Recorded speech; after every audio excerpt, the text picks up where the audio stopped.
So after the various functions of the political parties, we reach another part. This is necessity. So the question is, why modern democracies cannot exist without political parties? Or another question, but the same thing you can write, is what would happen if there would be no political party? So remember, we have this in our view. You have to keep this thing that if there is no political party, what will happen? If there is no political party, every candidate will be independent, because they are not representing any party, so they are independent. And because they are independent, they cannot make any promise to the people about any major policy or any major changes, right? That is number one. Another thing is that if there is no political party, government will be formed. And if government is formed, we are not sure whether it is going to last or not last. And then another thing is that whenever there is an election, in non-party based elections I'm talking about, there will be lots of issues or problems. Again, if there is no political party, elected representatives will be accountable for their constituencies. Means not the government, not the party.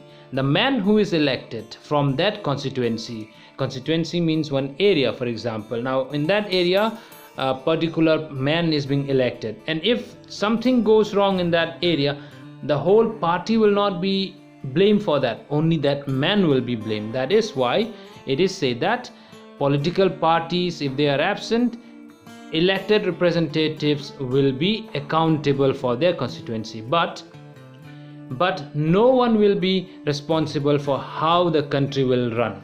So we have this. Remember, the question is, if there is no political party, if there is no political party, no one can say that it is because of him, it is because of them. There is no party. So who is doing for the country? Who is doing good for the country? Who is doing bad for the country? Who works for the development of the country? We cannot raise question, or we cannot ask any question to them, and they are also not responsible for it, right? Another thing, if there is no political party, what happens is that the failure about the problem of the state, the working, and the failure of the government, we don't know whom to ask.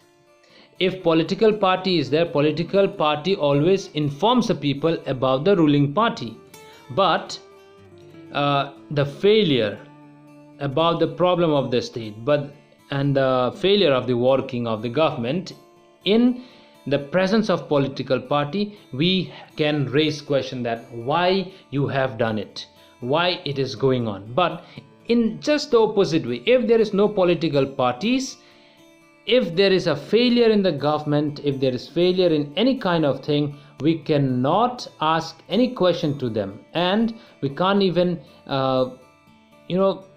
bring out any kind of solution for this. They act as a link between government and masses. Now if political parties are there, now political parties are basically the link, okay, to the emergence of representative. Now these people, political parties, exactly what they do is they try to create some kind of link between people, and even if we don't meet each other, but the work is done for the people. That is why political parties are necessary. How many parties should we have is our next topic. So before we proceed with this part, let us see the statistic at present, like how many parties do we have in our country. As per 2019, total number of parties registered was 2,598, out of which 8 parties are known as national parties and 52 are the state parties, and then the rest, that means 2,538, are the unrecognized parties. So now we are talking about the parties, how many parties, but when we go all around the country, or when we study their democratic politics, we came to know that each and every country, or some groups of countries, don't have same system, that means same political party system. In some countries they have one party, In some countries they have around 2 parties only, and in some countries they have multi-party. So now the question arises is, which party system is better for any country, right? So now for this part, so as you can see in the video itself, for this part you can take down a question: what party system can be ideal for any country? Why did India chose to have multi-party system? So as I told you, which party will be best for which party system will be best for any country? So let's see what is this all about. Now it is said that party system is not something any country can choose. You can see in book it is written. So it comes out or it evolves over a long time depending on the nature of society, its social and regional divisions, its history of politics, and its systems of elections. So very nicely it's written, but do you understand what is it? It is said that the party system which we have or which any country have, it's not just something that people people have chosen or something that came out today itself. It actually evolved many years back. So and it this type of system, that means multi-party, one party or two-party system, it evolved due to the nature of society, and then what kind of people live there, what kind of divisions are the regional divisions, and then even because of the politics history. So might be because of all this, some countries they don't have lots of differences in regional, or we don't have this regional differences, so they have only one party system. Some they have very few things to worry about, so they have two-party system. But in our country we have number of regional divisions. Even in a single state, the state is divided into different regions, right? So because of that, you can see there are many types of parties which are coming up each and every day. So that is why we can't say like which party system is good, but we can say one thing, that party system cannot be chosen by any country. So it's not something any country can choose. It depends on people, it depends on the demand. Number two is that this cannot be changed quickly. Any party system, now as we said, why India has so many parties, let us change into 2 or 3. We cannot change it.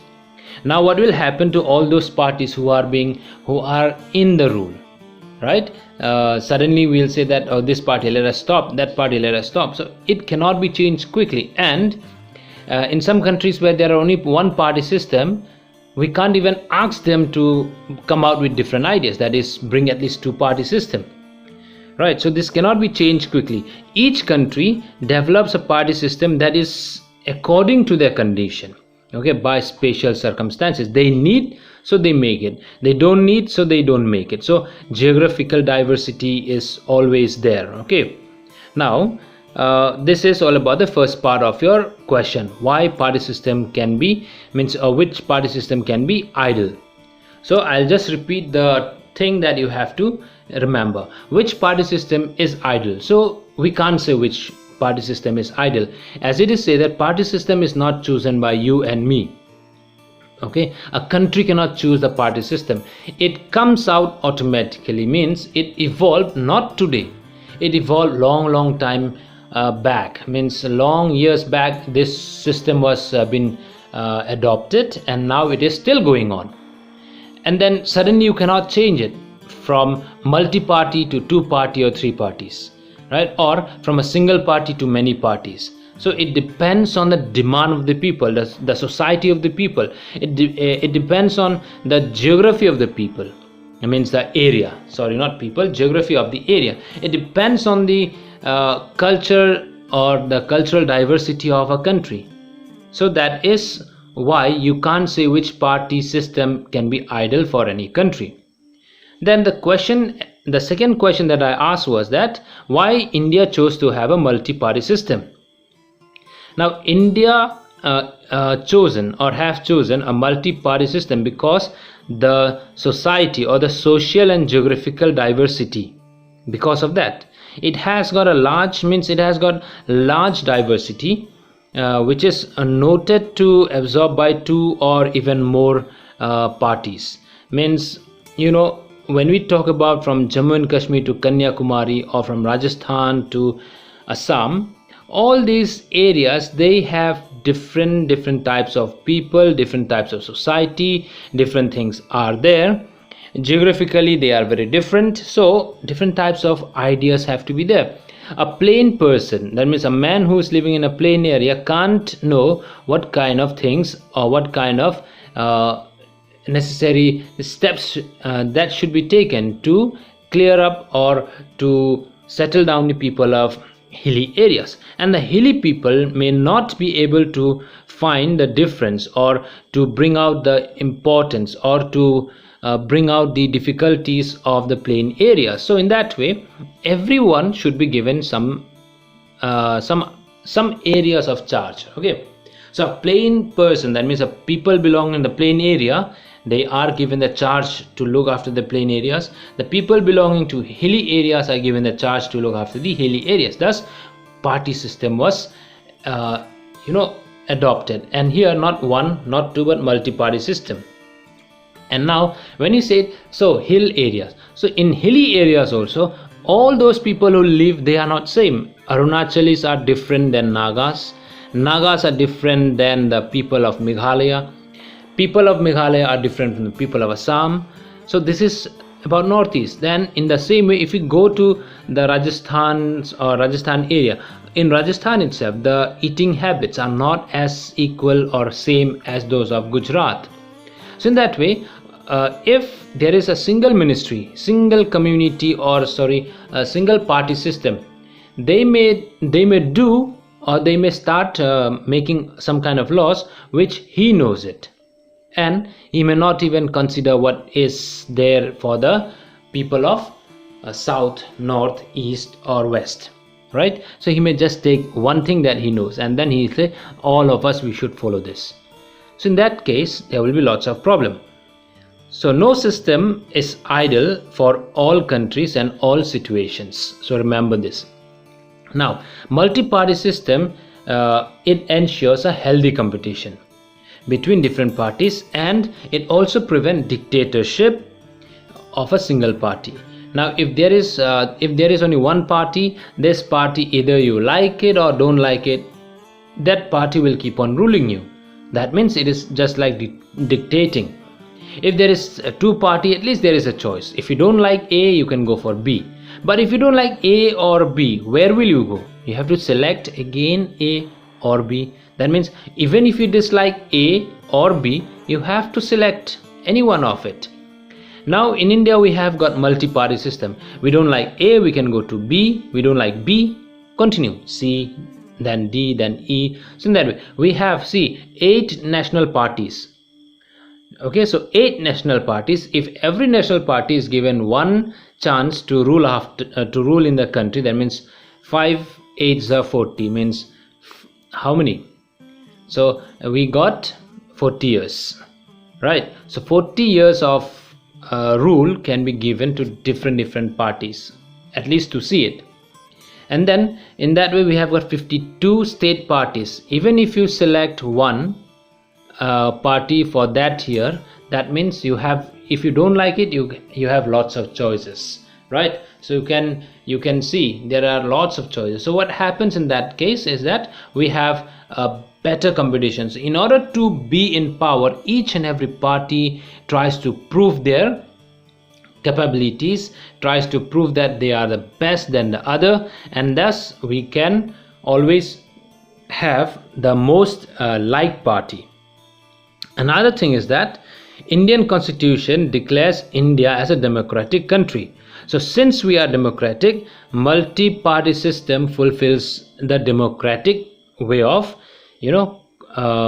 that choices criteria was, okay, or it provides lots of chances for proper growth of the nation.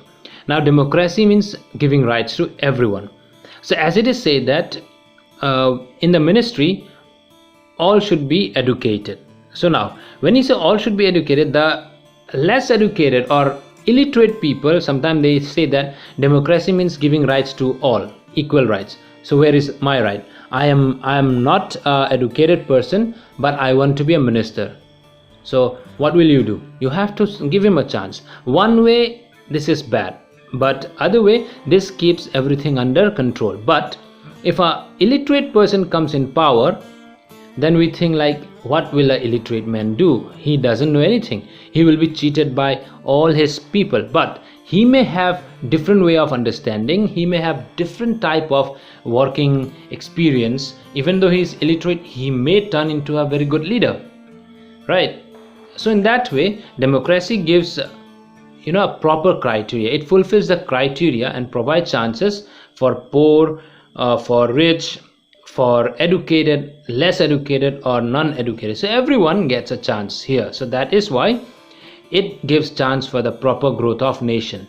But if there is good, there is bad also. So this bad thing we'll talk in the next part anyways. So now, after talking about the party systems, we came to know that there are three types of party system: one party, then two parties, and multi-party. So we have one question here, and the question is like, which party system is better? We said, right? But now we are going to talk about multi-party system.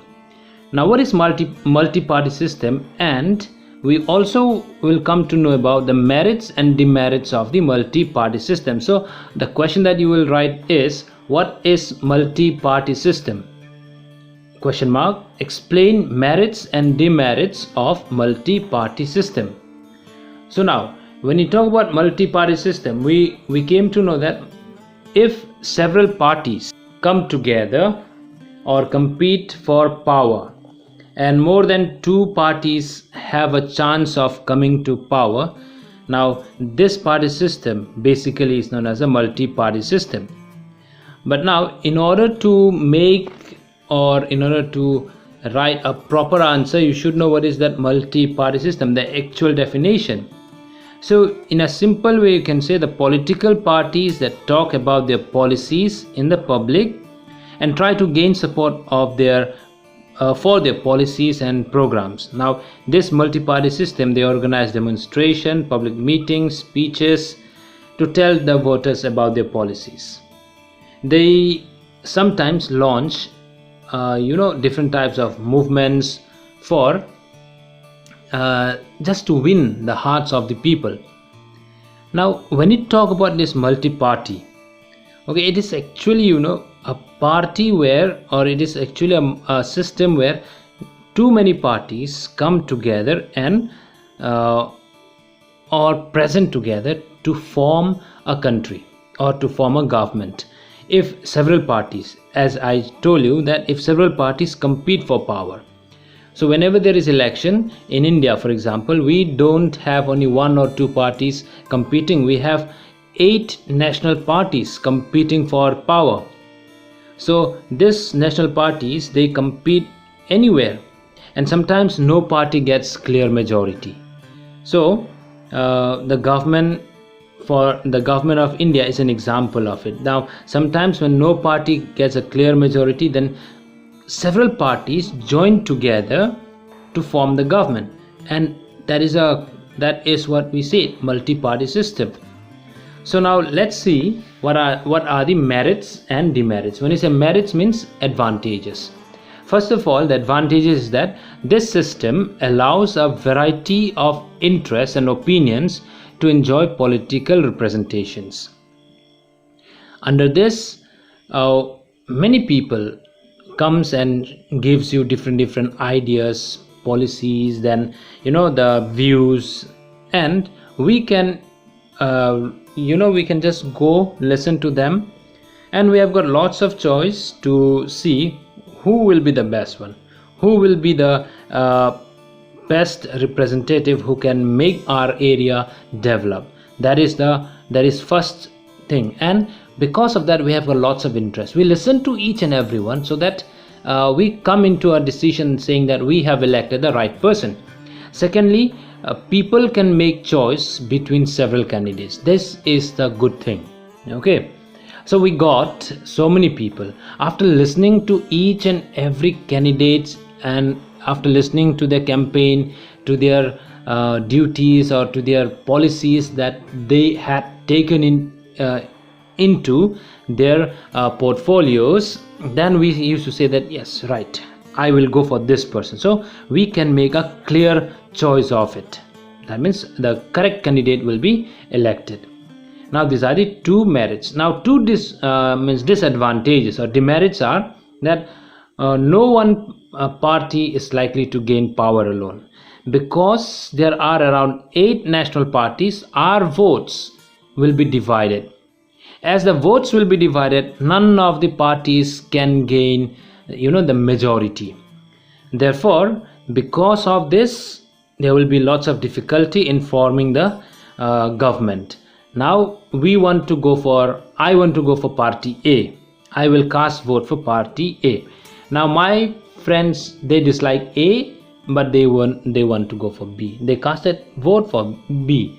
In that way, everyone casted in each and every ballot boxes. At least all party got one votes like that. Out of 10 will be like given, and then this 10 will be even divided. Each and every party will not get even the half of it or the majority of it. Thus what happened, we have to go for the coalition government, and whenever this coalition government comes, it leads to political instability, right? And then often appears to be very, very messy. Now because we have elected a very a party which we liked it, but because we are unable to give it a majority, so we have to create such kind of party where we will add up A plus B plus C, or maybe party A and party B to make it or to bring it into majority. And once they come into majority, they are given the power. But now within them there will be some kind of tussle. Party A will say that their man will be the chief minister. Party B will say that no, their man will be the chief minister. So in that way, A and B will go for some kind of tussle. So in that case, what happens is that just to decide who will be the chief minister, sometime this coalition government also fails to bring out the correct person, or they fail to give us the right thing that we wanted. Thus it becomes very difficult. So this is the demerit of multi-party system.